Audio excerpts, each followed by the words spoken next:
Lily Madwhip. Must Die. Chapter 12. Live and Let Live. All right. I've got about 3/4 of a cow of angel blood. There's a ruckus at the front entrance thanks to Duma having no self-control. I have no idea where the claw machine full of blue cat dolls is. It's the middle of the night, and the devil is on his way in a copy of my body. No sweat. I'm sorry, Lily. I'm running blind here, says Pashkar. I know. It's up to me, Lily Madwhip, the girl who blew up her parents, the girl who summoned a demon and trapped her best friend's ghost in a blue cat doll. I'm 12 years old and in middle school, and now I've got to break a ghost out of a magic carnival without getting caught by the evil magician Felix Clay. To think that my parents used to tell me that I needed to get out more. I crouch low and peek under a tent flap. On the other side is a small booth. It's too small to be a game or a popcorn stand. There are big, fat cables running out a hole in the back. Maybe it's like an electrical shack or something for all the lights and gizmos in the funhouse I'm behind. Whatever it's for doesn't matter. What matters is that the shack thing is painted a bright red, but there's a section just above where the cables are coming out that is discolored.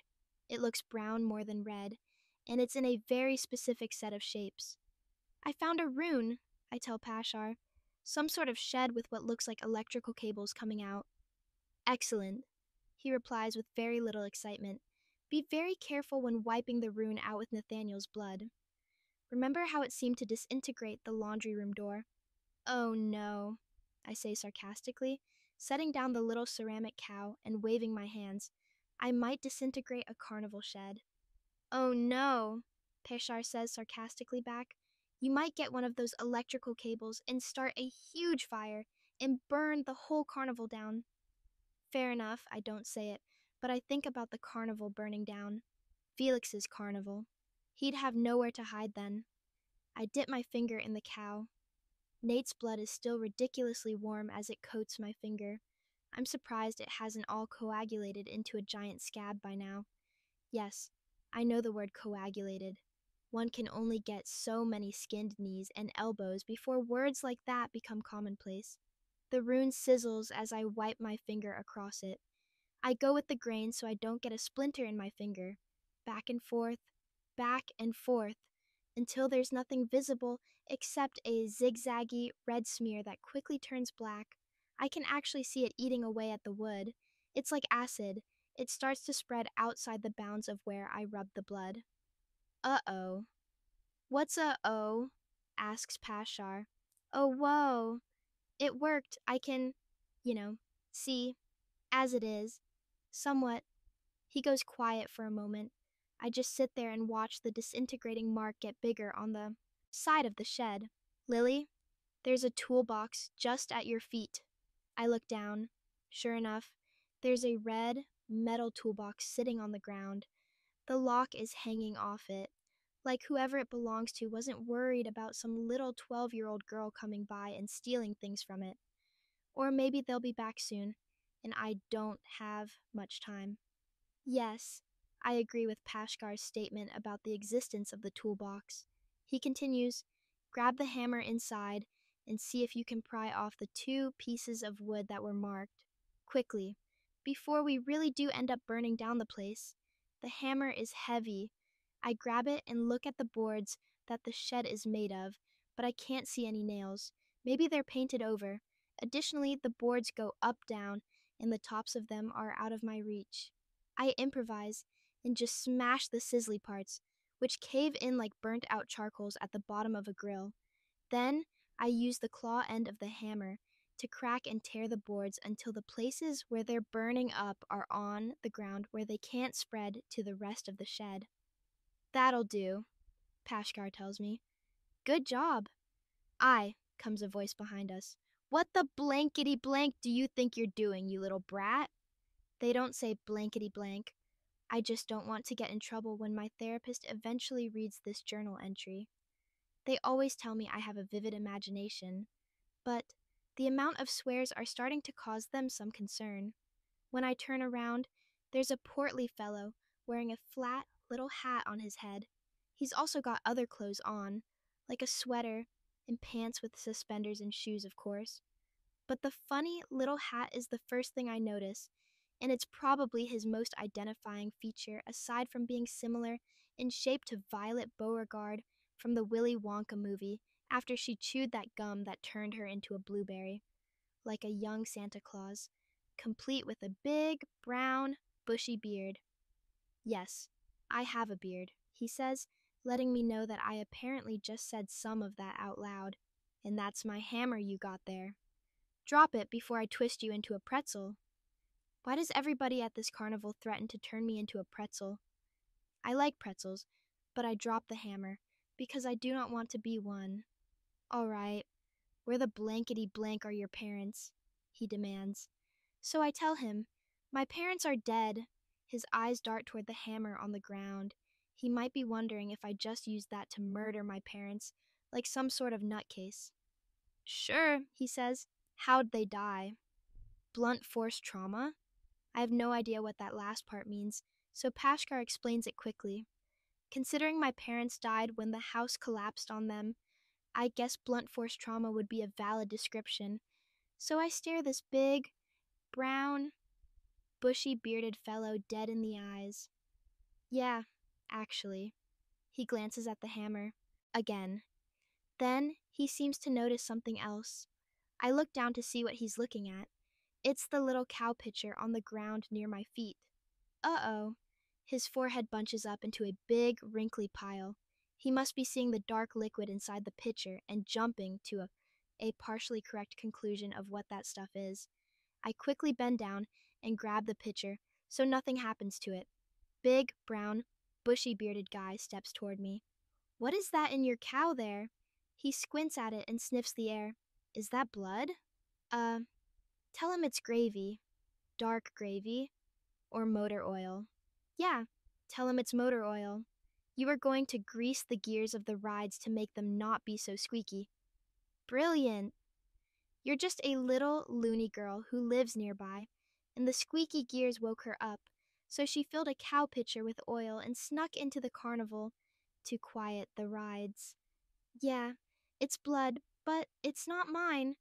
It belongs to someone else. Wait, that wasn't what I was going to say. What happened to the whole idea about the oil? Dang it, Meatball. He steps closer. Just a single step. Instantly, it all comes rushing into my head. He's crossed the threshold, whatever invisible line there is between the remaining runes.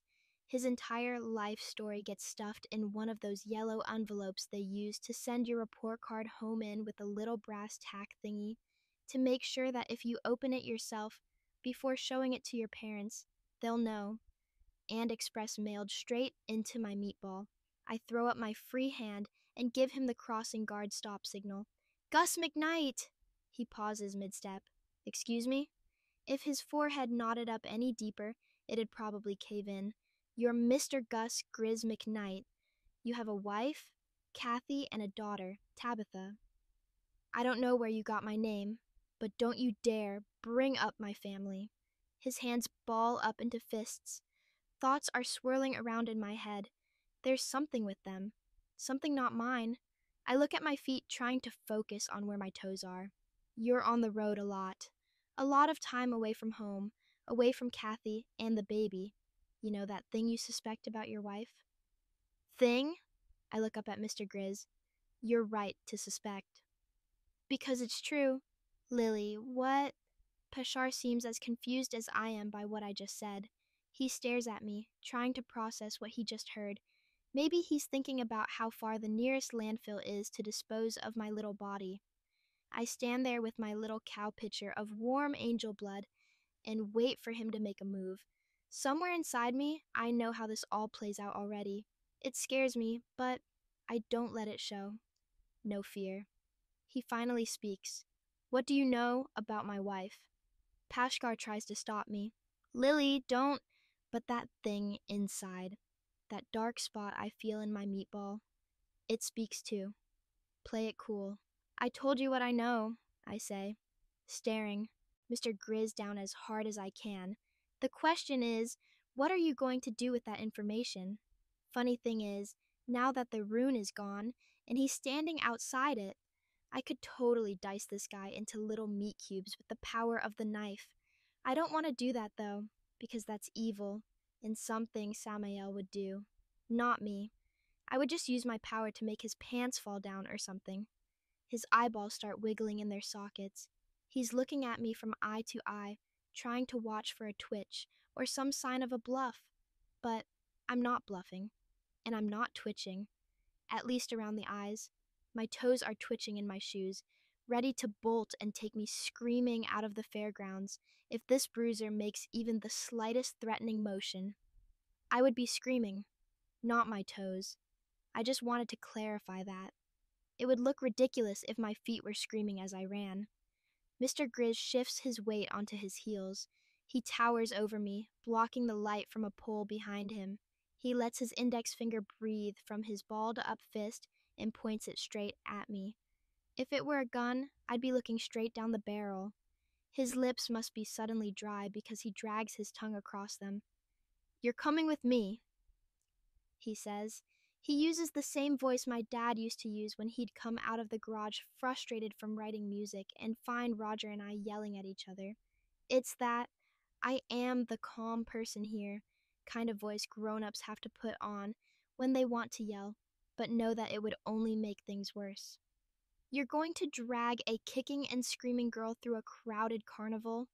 How's that going to look? With your record?" I feel prickles run down the length of my spine as said record scrolls through my head.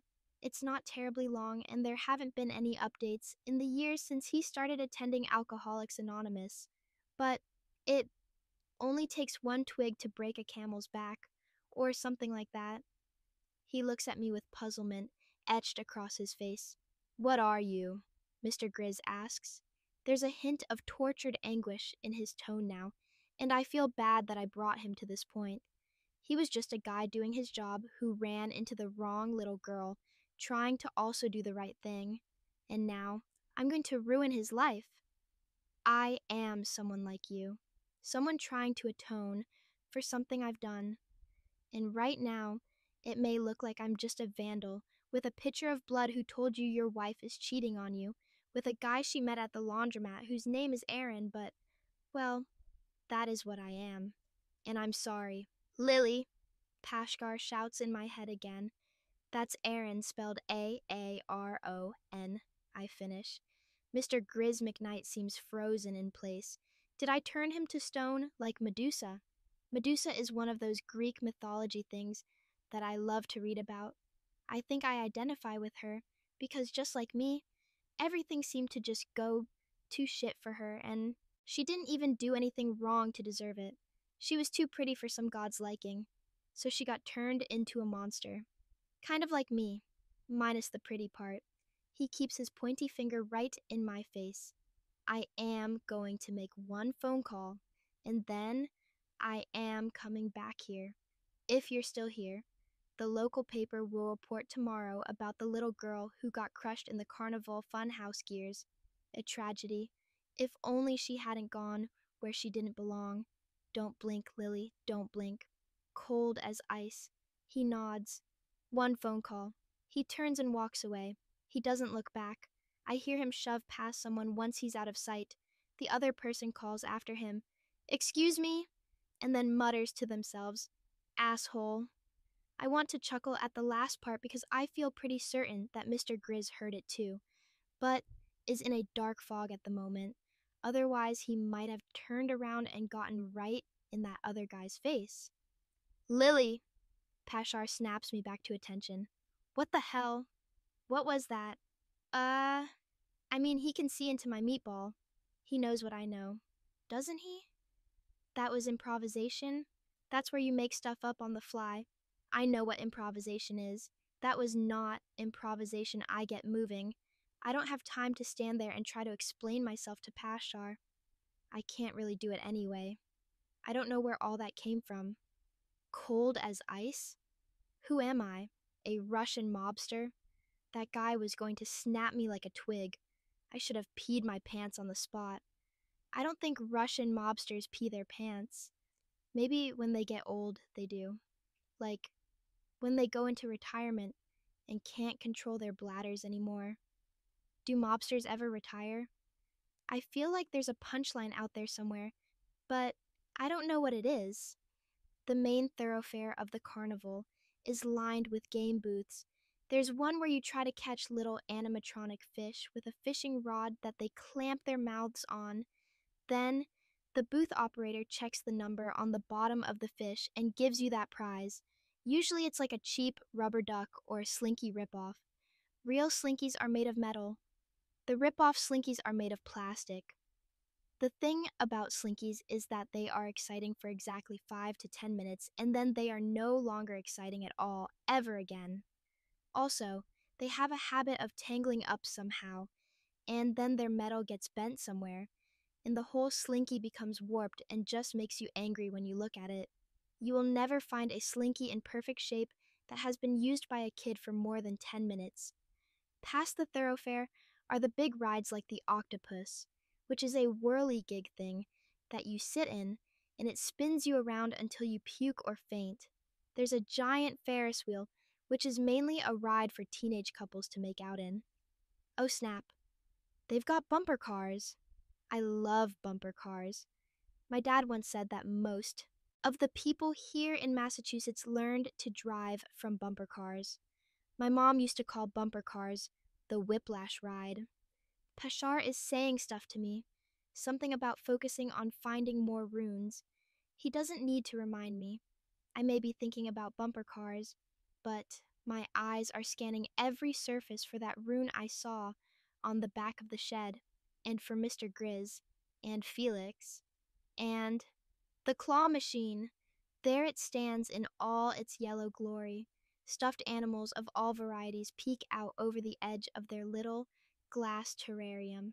Dozens of empty eyes.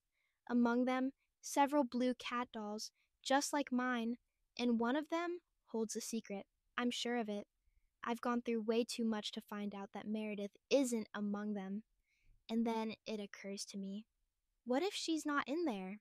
I mean, I saw Danny Drummel with one, and it all clicked. Of course Furfur would hide Meredith here, right?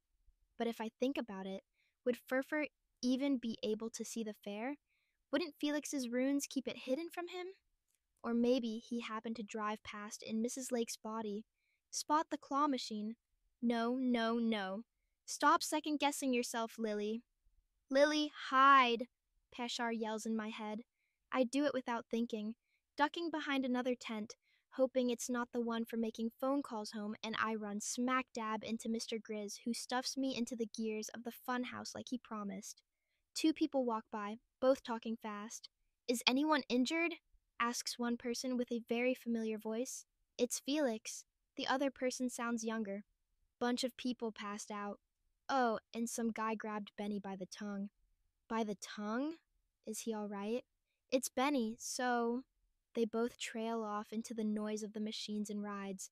I peek around in the edge of the tent and see just a fleeting glimpse of the back of Felix as he and someone else cut through a line of people waiting to puke or faint on the octopus. How'd you know he was coming? I ask Pashar as we both approach the claw machine again.